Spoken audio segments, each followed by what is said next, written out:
Hey guys, welcome back to another new vlog. আজকের এই ব্লগটা কোনো রাইডিং বা ট্যুরিং ব্লগ না। আজ আমি যাচ্ছি আমার শোরুম। আমার বাইকে কিছু কাজ আছে, সেগুলো করাতে। অনেক দিন ধরে ভাবছিলাম এই টপিকটা নিয়ে একটা ভিডিও বানাবো, ফাইনালি আজকেই বানিয়ে ফেলছি।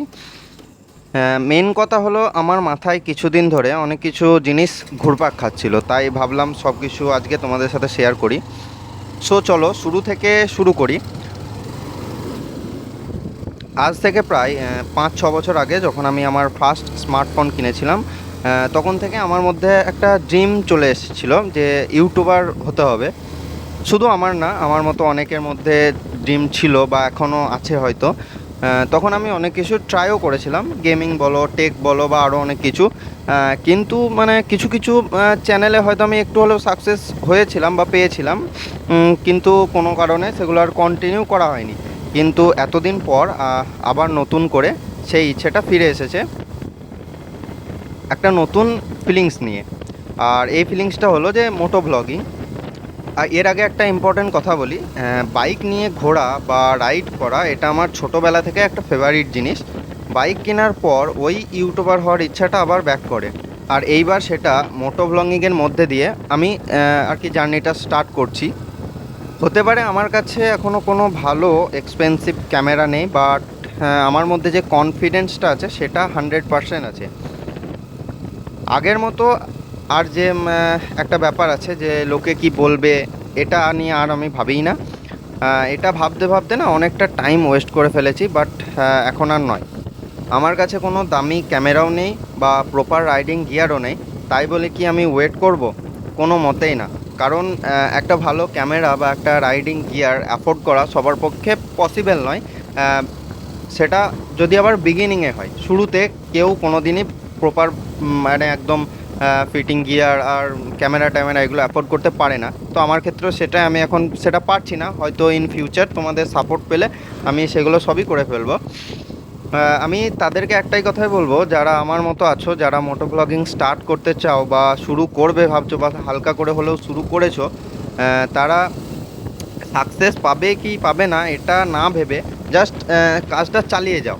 তোমার যেটা ভালো লাগে, তোমার যেটা মনে হয় সেটা তুমি মন দিয়ে করো, এটাই হচ্ছে আসল কথা। জীবনে অনেক কিছু আসবে, অনেক কিছু যাবে, কিন্তু এই টাইমটা তুমি আর কোনো দিনই ফিরে পাবে না। তখন তুমি পরে গিয়ে আফসোস করবে যে হ্যাঁ, ওই টাইমে যদি আমি এটা করতাম তাহলে হয়তো আমি আজকে সাকসেসফুল হতাম। আর কোনো জিনিস চেষ্টা না করে ফেলিয়ার হওয়ার চেয়ে চেষ্টা করে ফেলিয়ার হওয়াটা বেটার, যা আমার মনে হয়। আমি আমার কথা বলি, আমি এখন ভিডিও বানাচ্ছি আমার একটা পুরনো ফোন দিয়ে। যারা মোবাইল দিয়ে স্টার্ট করতে চাও মোটো ব্লগিং, তারা অবশ্যই ট্রাই করবে যে একটা মানে ওয়াইড অ্যাঙ্গেল লেন্সওয়ালা ক্যামেরা ইউজ করতে বা মোবাইল ইউজ করতে, যাতে তোমার যে পিওভিটা হবে, যে হেলমেটে ক্যামেরা লাগিয়ে যে পিওভিটা আছে সেটা একটু ভালো আসবে। কারণ যে ক্যামেরাগুলোতে তোমার ওয়াইড অ্যাঙ্গেল থাকে না, সেগুলোতে প্রপার ভিউটা আর কি ঠিকমতো আসতে চায় না। তো গাইজ, তোমাদের সামনে একটা কথা বলি। আমি না নিজের মধ্যে একটা ইউনিক চ্যালেঞ্জ বলতে পারো, যেটা হচ্ছে যখন আমার 500 সাবস্ক্রাইবার যেদিন আমার কমপ্লিট হবে, আমি সেদিনই প্রপার একটা ভালো ক্যামেরা মোটামুটি বাজেটের মধ্যে এবং ভালো রাইডিং গিয়ার, মানে রাইডিং গিয়ারের মধ্যে যেটা হয় একটা জ্যাকেট, একটা প্যান্ট আর একটা বুট, মোটামুটিভাবে আমি কিনবো। তো দেখি তোমরা কতটা সাথ দাও। যত তাড়াতাড়ি আমার 500 সাবস্ক্রাইবার কমপ্লিট হয়ে যাবে, আমি দেন তত তাড়াতাড়ি এগুলো কিনে ফেলবো। গাইজ, সামনে মনে হচ্ছে অ্যাক্সিডেন্ট হয়েছে বা হয়তো গাড়িটা উল্টে গেছে। তো চলো একটু সামনে গিয়ে দেখি ব্যাপারটা কী। গাইজ, আমি সবাইকেই বলবো, যারা বাইক চালাচ্ছ বা যারা অন্য বড় গাড়ি চালাচ্ছ বা হয়তো যারা ড্রাইভার আছো, আমার ভিডিওটা যদি কেউ দেখো বা দেখছো, তো তাদেরকে অবশ্যই আমি একটা কথা বলবো যে তারা সবসময় চেষ্টা করবে যে একটু সাবধানে বাইক চালানো বা গাড়ি চালানো, যে কোনো এক কথায় যে কোনো কাজ একটু সাবধানে করাই উচিত। তো এটাই বলবো। আর হয়তো আশা করি ড্রাইভারের কোনো ক্ষতি হয়নি। তো জাস্ট এটাই বলবো যে তোমরা অবশ্যই সাবধানে গাড়ি চালাও।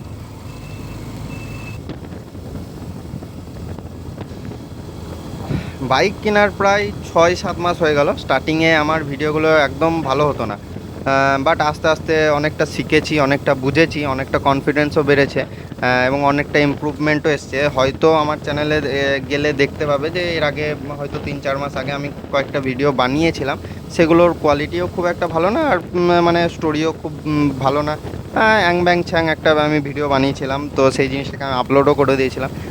বাট আজকের এই ভিডিওটার সাথে ওগুলোকে তুলনা করলে বুঝতে পারবে যে আমার মধ্যে কতটা ইমপ্রুভমেন্ট এসেছে। ইন ফিউচার আমি চেষ্টা করছি যে আমার মধ্যে আরও ইমপ্রুভমেন্ট আসুক। আর কোনো জিনিস বারবার ট্রাই করলে, বারবার করতে থাকলে সেই জিনিসটাতে অবশ্যই ইমপ্রুভমেন্ট আসবেই, আর এটা আমি 100% বলছি।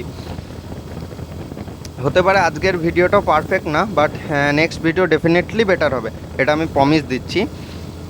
একটা কথা মনে রাখবে, যদি তুমি কোনো দিন কোনো কিছু মন দিয়ে করো তো সেটাতে অবশ্যই ইমপ্রুভমেন্ট পাবে। আগে বললাম, আমি এখনও কোনো লং রাইডে যাইনি, কারণ হচ্ছে যে আমার কাছে কোনো প্রপার গিয়ার নেই, আর বিনা গিয়ারে কোনো লং রাইড করা, মোটামুটি ওই 500-600 কিলোমিটার বা তার চেয়ে বেশি রাইড করাটা ঠিক উচিত নয়, বা সেফটির একটা ব্যাপার থাকে।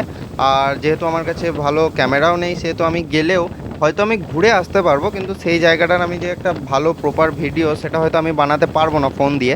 কারণ আমি যেহেতু ফোন দিয়ে ট্রাই করছি, তো ফোন দিয়ে ভিডিও বানানো, মোটো ব্লগিং করাটা একটু চ্যালেঞ্জিং ব্যাপার। তাই আমি এখন একটু ওয়েট করছি। সো গাইডস, একটা রিকোয়েস্ট, চ্যানেলটা অবশ্যই সাবস্ক্রাইব করবে, ভিডিওটা লাইক করো, আর কমেন্ট করে বলো যে তোমরা কোথা থেকে আমার ভিডিওটা দেখছো।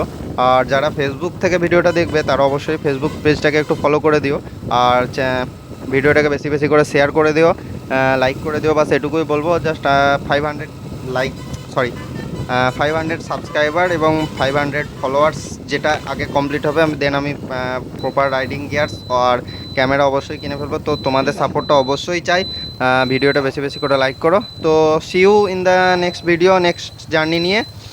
ততদিন সবাই ভালো থেকো, সুস্থ থেকো।